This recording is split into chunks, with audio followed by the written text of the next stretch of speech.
Pada zaman dahulu kala, di suatu desa terpencil di Jawa Tengah, ada seorang janda miskin. Ia mempunyai seorang anak laki-laki yang bentuknya menyerupai periuk untuk menanak nasi. Di Jawa Tengah, periuk untuk menanak nasi itu disebut kendil.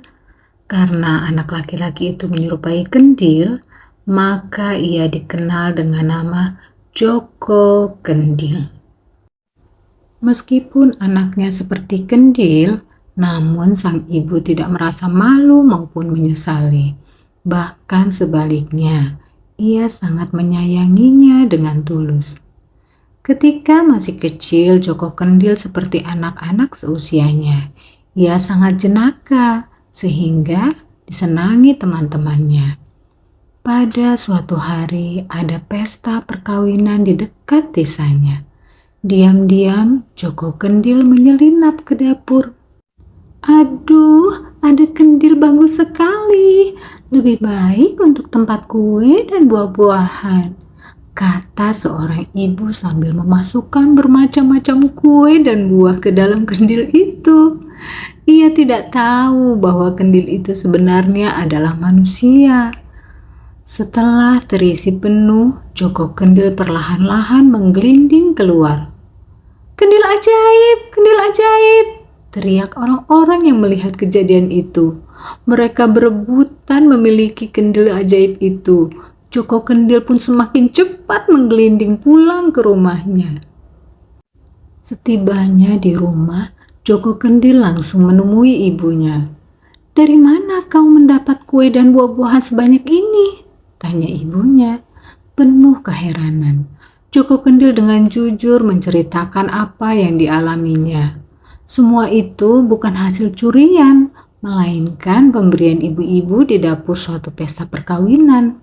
Menurut mereka, kendil yang indah itu lebih tepat untuk menyimpan kue dan buah-buahan daripada untuk menanak nasi. Tahun demi tahun Joko Kendil bertambah umur dan semakin dewasa. Namun tubuhnya tidak berubah, tetap seperti kendil. Pada suatu hari Joko Kendil menyampaikan keinginannya untuk segera menikah. Tentu saja ibunya bingung. Siapa yang mau menikah dengan anaknya yang berbentuk kendil? Ibunya semakin bingung lagi ketika Joko Kendil menyatakan hanya mau menikah dengan putri raja. "Apa keinginanmu tidak keliru, anakku? Engkau anak seorang miskin. Bentuk tubuhmu seperti kendil. Mana mungkin putri raja mau menikah denganmu?" kata ibunya. Tapi Joko Kendil tetap mendesak untuk segera melamar putri raja untuknya. Akhirnya pada hari yang ditentukan, Joko Kendil dan ibunya menghadap raja. Sang raja mempunyai 3 putri yang cantik jelita. Ibu Joko Kendil dengan hati-hati menyampaikan bahwa maksud kedatangannya adalah untuk melamar salah seorang putri raja.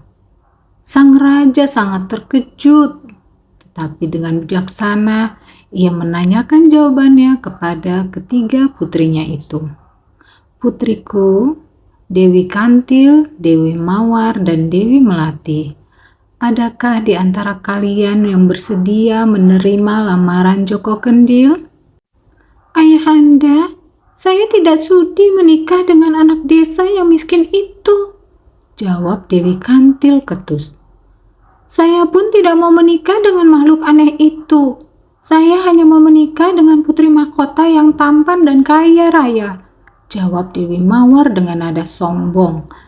Sang raja pun mengalihkan pandangannya kepada Dewi Melati. "Ayahanda, mohon restui saya. Lamarannya saya terima dengan sepenuh hati," jawab Dewi Melati. Mendengar jawaban Dewi Melati yang mengagetkan itu, sang raja pun terdiam sejenak. Ia tidak mengerti apa yang mendorong Dewi Melati bersedia menjadi istri Joko Kendil. Namun sebagai raja yang bijaksana, ia harus menepati janjinya. "Aku merestuimu, anakku," kata raja. Keputusan Dewi Melati ini langsung disampaikan kepada Ibu Joko Kendil. Akhirnya perkawinan Dewi Melati dan Joko Kendil pun dilangsungkan dengan meriah. Joko Kendil pun resmi menjadi suami Dewi Melati dan mereka hidup berbahagia. Namun kebahagiaannya selalu terganggu dengan ejekan dan cemoohan kedua kakaknya. "Lihat, suami Dewi Melati, jalannya menggelinding seperti bola," kata Dewi Kantil yang sengaja berbicara dengan keras agar terdengar oleh adiknya. "Wajahnya jelek, tubuhnya aneh, lebih tepat untuk tempat buang sampah saja," sambung Dewi Mawar. Semua ejekan itu diterima dengan tabah dan penuh kesabaran oleh Dewi Melati.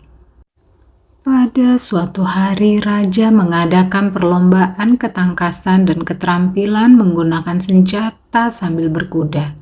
Seluruh keluarga kerajaan menyaksikan lomba itu.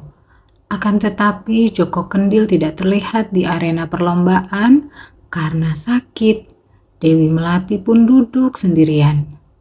"Hore, hore!" teriak para penonton membahana saat melihat para panglima dan pangeran dari berbagai negeri memperlihatkan keahliannya.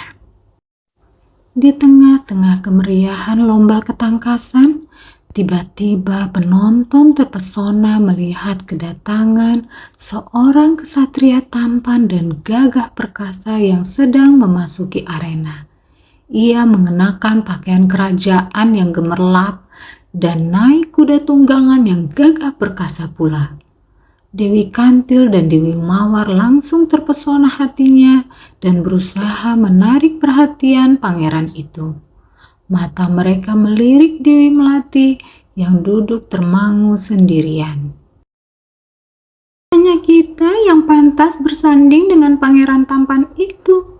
Lihat, adik kita sedang termenung memikirkan kendil pujaannya," ejek Dewi Mawar sambil mencibir ke arah Dewi Melati.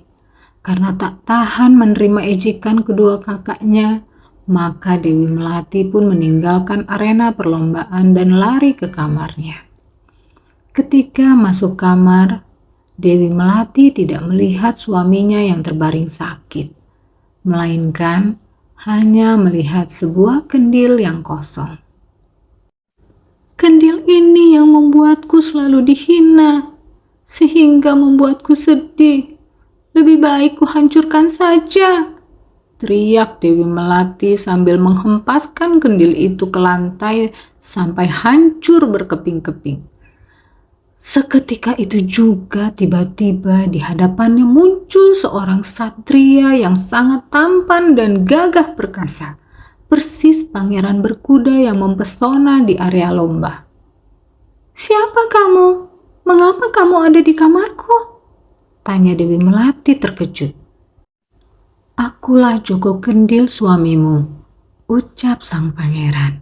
Sang pangeran pun menceritakan bahwa tubuhnya yang berbentuk kendil itu adalah kehendak dewata. Tubuhnya akan kembali seperti semula apabila ada seorang putri raja yang tulus bersedia menikah dengannya. Dewi Melati begitu takjub mendengar cerita itu dan langsung memeluk suaminya dengan bahagia. Kejadian itu membuat Dewi Kantil dan Dewi Mawar malu sekaligus iri atas keberuntungan adiknya. Pesan moral dari cerita rakyat Joko Kendil yang berasal dari Jawa Tengah ini adalah kita tidak boleh menghina orang yang nasibnya kurang beruntung. Seharusnya kita menolongnya dengan tulus dan ikhlas. Kita harus menghargai sesama tanpa berprasangka buruk. Sumber dongengceritarakyat.com. Terima kasih sudah menyaksikan video ini. Jangan lupa di like dan di subscribe ya.